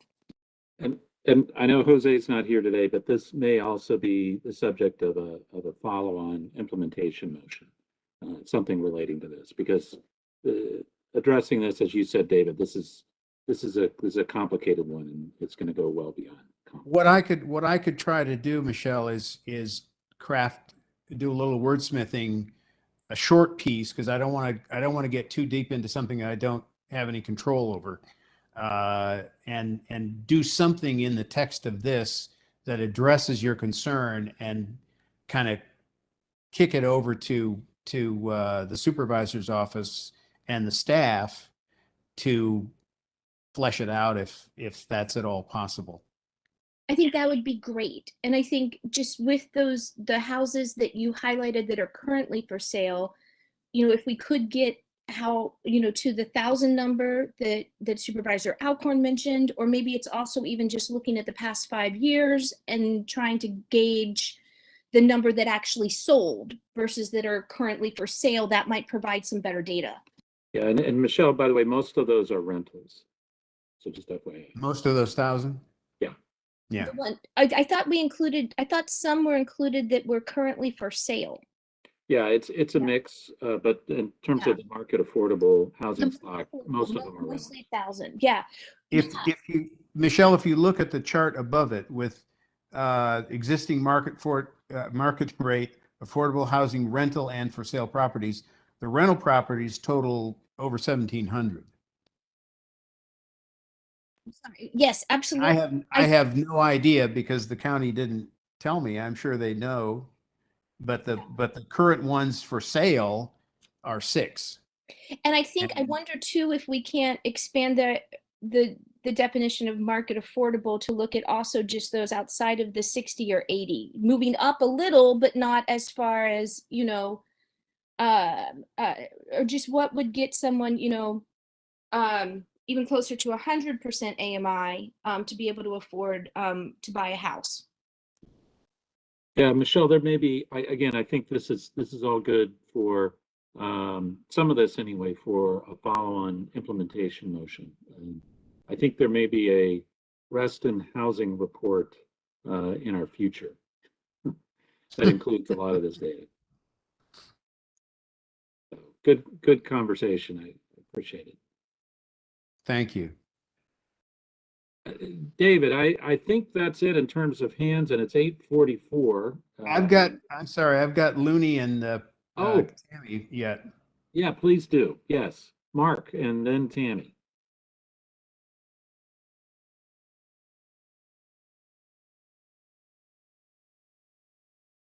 Mark, you're somehow on mute, but I'm not sure how.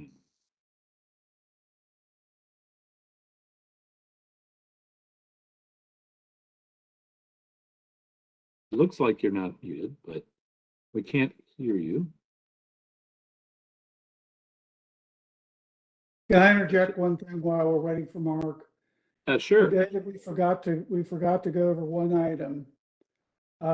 There's the universal design, if you can go down to that we forgot to mention and discuss with Supervisor Alcorn. There's a section here on universal design that somebody's trying to get to. It's page 3. Down further. Oh, is it page 3? The question is, that's not in the policy plan. So we're putting something in that is, we're bringing up, for the maybe the first time in this, our comprehensive plan. The question is, should this be set aside in the comprehensive plan since it hasn't gone to the Board of Supervisors in the policy plan? I would. Or should it go separately also from you, Supervisor Alcorn, separately as a, issue that is highlighted from Reston outside the comprehensive plan as well? Or if you don't want to put it in the comprehensive plan, make it separate, something like that. Yeah, I would actually, if this is important to the task force, I would leave it in there. And whether it shows up in the comprehensive plan, universal design is actually not a new concept. It's something that actually the county has encouraged before, and in some cases, developers have championed that. So I would actually defer to staff on basically how consistent this is with existing policies, because I thought we had something, if not in the policy plan, I thought we did have something somewhere on universal design already in the comp plan. Yeah, Supervisor Alcorn, this is Bill Malin. It's actually on page 24 of the current plan. David's taken that language, brought it over, and made some minor modifications to it. Okay. But this language is largely in the plan today. All right. Thank you. Just trying to. Thanks, Bill. And thanks, Gary. And this is Tammy. Can I jump in here? I apologize to Mark Looney. My last comment is an edit here. This very same section under universally designed housing, the second line, physically disabled and handicapped. I believe that population would prefer to be described as differently abled rather than handicapped or physically disabled. So differently abled, please edit that. Thank you, Tammy. Okay, and Mark, let's see, go ahead. We still can't hear you, Mark. If Mark Looney can't speak, Mark Malcolm, also under the universally designed housing, the second bullet really needs to be, this applies to all units, market rate and other. This universally designed housing has no real limitation on income or affordability. It should be a universal principle. And right now, that distinction shouldn't be made with that second bullet the way it is. Should be. Mark, so how should that second bullet read? The all housing should this applies to all housing, market rate and otherwise. Or if you got to add that, this applies to all housing, all income levels. All dwelling units. All dwelling units works. Okay. All right, Mark, can we hear you? Let me give this one last try. Can you hear me There now? we go, Mark. We There hear we you. go. Sorry, I don't So know we've what already happened. adopted universal design, so sorry for your comments there. So I guess one question and two comments, and David, you may have said this earlier and I just missed it, but each of the non-village center, non-TSA areas, or each of the non-TSA areas and the village centers have bonus densities associated with the provision of workforce housing set forth in the plan, but the TSA element in your draft doesn't. Is that just an oversight or was that intentional? It was not intentional. There should have been, let me get to that page. So on that below the stipulations, the third bullet down. Right. Proposals for development in the TSA should provide WDUs with an increased proportion of WDUs as the development intensity increases, as shown in the following table. Oh, you're right. It didn't include it. So it should mirror what the sentencing should mirror what I put in the other two.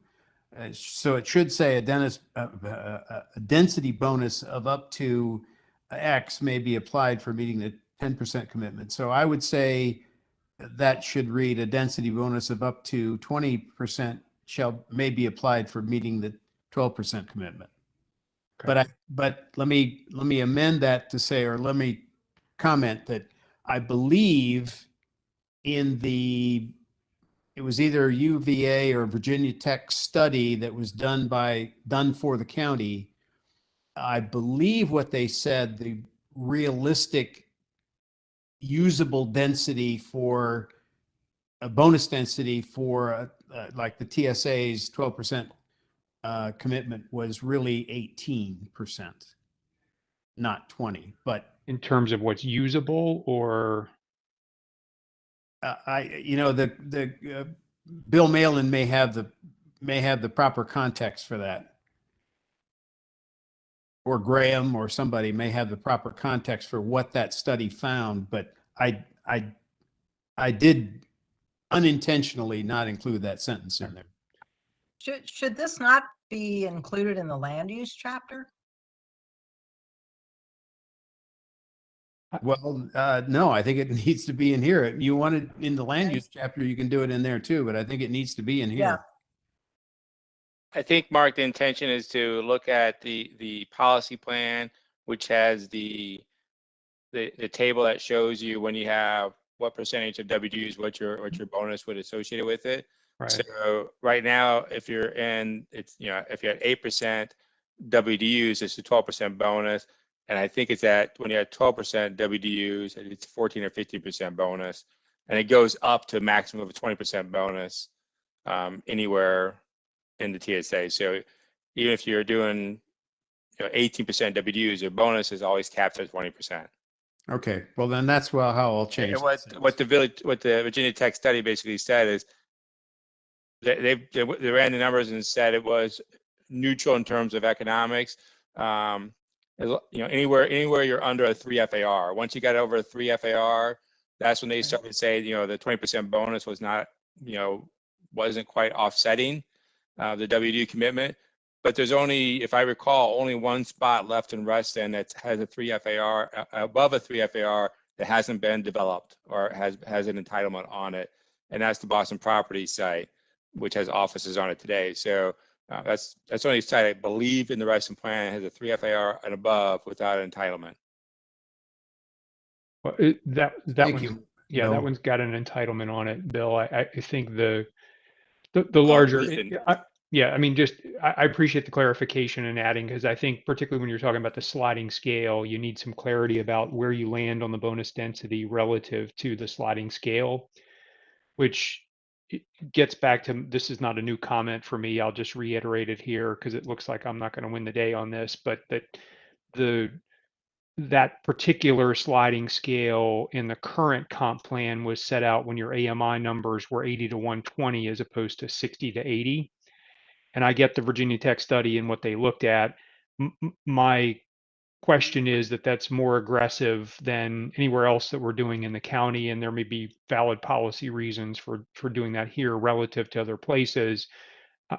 I just I worry about how that gets implemented on the back end, because a lot of projects really can't take advantage of the bonus density depending on the design and the location of the project. And so you end up with the higher commitment without the ability to actually implement the density bonus. So that's a comment more than a question, and it's not inconsistent with what I've said in the past. The other comment that I'll make is, and Supervisor Alcorn is aware of this, that I think the push to say that we want to preserve all market rate affordable housing at whatever cost. I just caution to say that that cost oftentimes gets borne by in a condo setting in particular, the owners of the existing condos who, as their units age, end up with a greater and increasingly intensive capital reinvestment into the units. And you can fairly quickly reach a breaking point where the reinvestment that's required to maintain the units outstrip the value of the units. And I just completed a redevelopment project, or the zoning for a redevelopment project over in Alexandria, where 364 condominium unit owners agreed to terminate their own condominium, despite the fact that they are market rate affordable housing, because they couldn't afford the upkeep and the capital reinvestment that was necessary just to keep their balconies in place or their foundation walls from caving in. And while it's a laudable goal to preserve those things, it can't be an absolute, because there are a lot of communities that just simply can't afford that type of reinvestment on a property that's 50, 60, 70 years old. And I think you're seeing that today in, Lake Ann and some other places that are struggling, trying to figure out what to do. Walter, you may remember the number, but I want to say that the study that the county commissioned to evaluate what it took to bring Lake Ann up to current standards was like 33 or 35 million dollars of reinvestment in 37. yeah, $37 million worth of reinvestment into that community that has to be borne by those owners, unless the public is going to step in and pay those costs. And so, as laudable as it is to preserve those things, there are circumstances where that's simply not the wisest economic choice, either for the existing owners or for the community at large. Okay, all right. Thank you, Mark. David, I don't see any other hands. What is your pleasure at this point? Well, my pleasure would be for, if you folks can trust me to make the changes, I'd like to propose that we vote to accept this chapter. Okay, it's been moved. Is there a second? Second. Okay, there's a second from Bill. Any discussion before there's a vote? I think I'd that just like hear what John Carter is going to say on some of these points, and I'm happy to vote on it next time. But I think John should weigh in first, please. Okay, I would just- also like to marry this chapter to the land use chapter. I think that's really important. I think there are some differences between the two that need to be married. Well, Okay. I'll speak on behalf think of the land use chapter. We'll be happy to take it on. Are Well, we ever going to see the land use chapter? Yeah, I would. Well, I we would have say to we see haven't seen this, it we yet, have to so how see could we earned compare it? density, and we have to see equity before we can, be Finish it. finished writing the land use. So But- it's all a puzzle. We need all those pieces before we proceed. right, that would apply to any chapter to me. I mean, all these major chapters. And I guess, to me, why can't we go forward with this with the contingencies of John Carter going over this, and, as long as there's not any substantial changes, and trusting David to make the changes, we don't have to come back and if John makes changes that are not substantial that we all need to look at, why can't we approve it on those two contingencies? David makes the right changes and John Carter makes his changes. And as long as those two things are done, we're okay. I think we need to understand what carte blanche is being afforded John Carter. And I totally Do we have to say, wait but why can't we say contingent upon those things? I mean, we're trying to move forward a little bit here. I mean, it's up to you guys, but I think we can do that. So what I'm hearing is basically at least working approval of the housing section, with changes, a few changes that David's still going to make, and then also for consistency with the land use section that is still to be done, and basically with John Carter's review. well, John Carter's going to review this document, Supervisor Alcorn, and he'll make sure it's taught exactly. That's one of the things, but he's also not had time to go through all of this. We had a couple of major things to discuss here. As long as those are worked out, then to me, it seems like we can go ahead with our contingent on those two things, is just my thought. Tammy, can you live with that? What do you think? I think that John should look at it and we should hear if he has any, and then it's easy to vote on next time. We're not talking about something that takes a long amount of time. But I think we should respect that there are changes that we suggested tonight and that John needs to look at it and then we vote on it. And I clearly understand David's hard work on this and appreciate it. All right, I'll ask the maker of the motion. David, what is your pleasure? Do you want to go ahead and do a vote tonight, or do you want to defer? Well, my preference would be just to vote. I mean, I think John's going to have what John's going to say, and that may or may not change anything. But I think in the interest of time, let's just go ahead and get rid of this. Okay. All right. Well, then let's go ahead and take it to a vote. Jose is not here to count the votes, but Lisa is. So Lisa, do you want to do what you do in terms of counting the votes? Sure. Okay, I'll do my best Jose impersonation. So we'll do a countdown for people who are voting for approval. And at 5, 4, 3, 2, 1, show your hands. Yeah, raise your hands electronically, or I also see Charles has his virtual or his real hand up.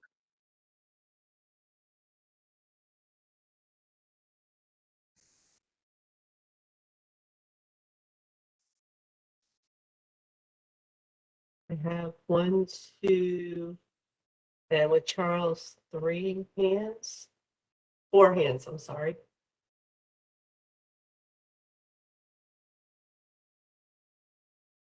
We have 4 hands, 4. Okay, on the count of 5 for to defer vote, I guess. 5, 4, 2, 3, 1. If you could raise your hands electronically.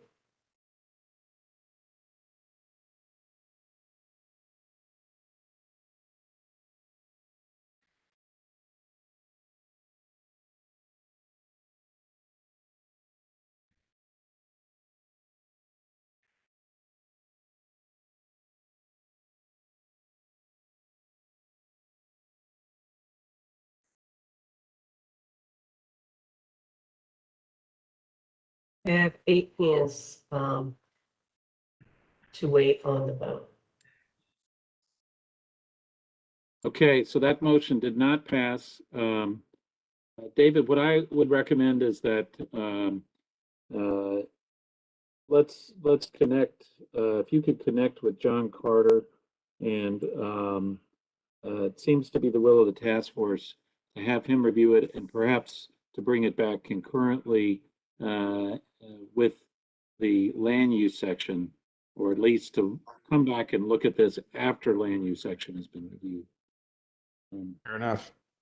Okay. All right. Thank you, David. And David, thank you for making these edits and for pulling all this together. I want to pile on what Gary Maupin said. You know, this is there's really very little in land use that's more complicated than housing and affordable housing, because it covers so many different programs and initiatives. So thank you, David, for climbing on top of this. You're welcome. Okay, it's now 9:05. Michelle, we had you next, but what do you think?